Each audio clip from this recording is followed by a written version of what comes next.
የርብቃ ወንድም እንግዲህ ያዩ ወንድም ሆኖ ቤት ድረስ መጥተዋል ማለት ነው። አቤል በድንጋጤ ተውጧል። ርብቃም በጣም ነበር እየደነገጠችው ይሄ ነገር በመፈጠሩ።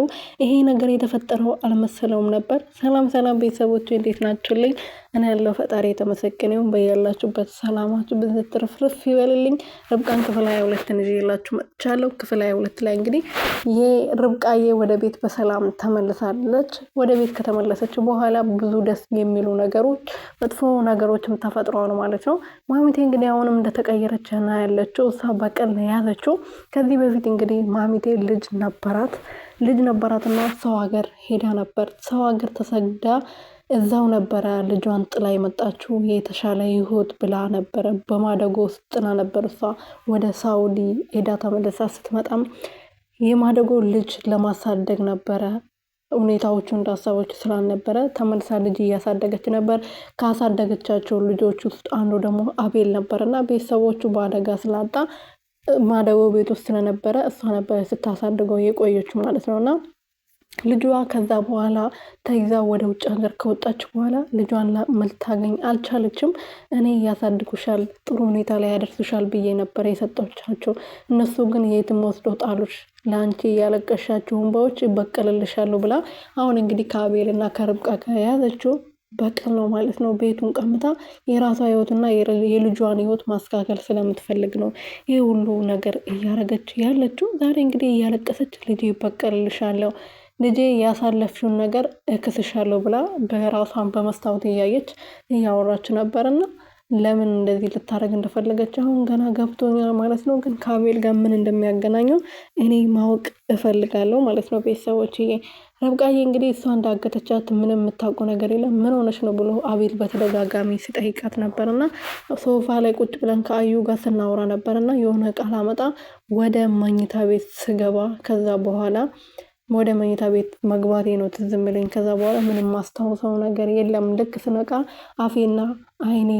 አፌ ታፍኖ ጨለማ ክፍል ውስጥ ነበር ራሴን ያገኙት። ከዛ በኋላ ምንም ማውቀው ታሪክ የለም ብላ ነበረ አቤሎ ስትናገር የነበረው። ለማንኛውም አትጨነቂ፣ እኔ በምደርስበት መንገድ እደርስበታለሁ ብሎ ነበር ሲያስረዳት የነበረው። ልጁን ደግሞ በሆዷ እንደተሸከመች አቤል ሪችዬ እንዳትናገር እሷ እስከምትነግር ድረስ እኔ እንዳልነገርኩ ቁጠር ብላው ነበረ። ግን እሱ አላስቻለውም። የኔ እናት፣ የኔ ሚስት፣ ለእኔ ሁሉ ነገር እኮ አይገባኝም። እኔ ብዙ ነገር አሰቃይቼሻለሁ። ለአንቺ የሚገባሽ ባል አይደለሁም። ለአንቺ የሚገባሽ መሆን ኖሮ አንቺን ጥዬ መውጣት አልነበረብኝም ብሎ ይቅርታ ስጠይቅ ነበረና አንተ ደስ ብሏል ወይ እንደዚህ በማድረግ የመድኃኒቱን ያለመጠቀም ደስ ብሏል? እኔ እኮ ይከፋሃል፣ ትናደድብኛለህ ብዬ ነው እስከዛሬ ያልነገርኩ የኔ ውድ እንጂ ልደብቅ ፈልጌ አይደለም ብለዋለች። አረ እንደውም በጣም ደስ ብሎኛል፣ የልጅ አባት ልሆን ነው። ከዚህ በኋላ ላንቺም የሚገባሽን ባል፣ ለልጄም ጥሩ አባት ለመሆን የቻልኩትን ሁሉ አረጋለሁ ብሏታል ማለት ነው። እና በዛሬ ደግሞ ምን ያህል እንደምትወጂኝ ምን ያህል እንደማፈቅርሽ የገባኝ ያን ቀን አንቺ የጠፋሽ ቀን፣ አንቺ የነገርሽን የአንገት ያብል መሬቱ ላይ ሲወርቅብኝ ከዚህ በፊት አንቺ ስታስሪልኝ የነገርሽኝ ነገር ትዝ ብሎኝ ያኔው አዩ ጋር ደውዬ አዩ ስጠይቀው ርብቃ የለችም ሲለኝ ነበር በጣም የደነገጥኩት። እና በጣም ደስ ብሎኛል ወደ ቤት በሰላም ስለተመለሽልኝ ብለዋታል ማለት ነው። እና ከዛ በኋላ እንግዲህ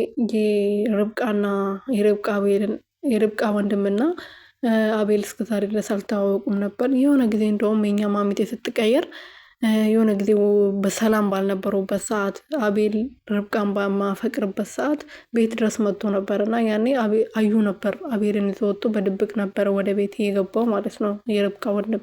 አሁን ግን በሰላም ላስተዋውቃችሁ ብላው ወደ ቤት መጥቷል ማለት ነውና እንደውም እኛ እዛ ቪዲዮ ተቀርጾ ምናምን ማሚቴ በሱ ምክንያት ነው የተቀየረችባት ርብቃ ላይ ብለን ብዙዎቻችን ኮመንት ላይ ብዙዎቻችን ስንል ነበር እና ማለት ነው። እና ግን እንደዛ አይመስለኝም። ዛሬ እንግዲህ ቤት ድረስ መጥቷል። ቤት ሲመጣ ደግሞ የተፈጠረው ሌላ ነገር ነበረ ማለት ነው። ቤተሰቦች የተፈጠረው ምን መሰላችሁ?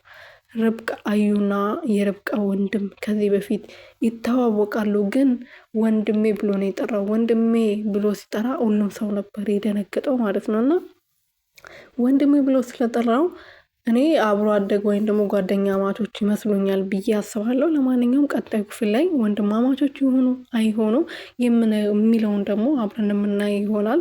ግን ይመስለኛል ወንድሜ ብሎ ሲጠራ ሁሉም ሰው ነበር ድንግጥ ያለው። በተለይ አዩ በጣም ነበር የደነገጠው።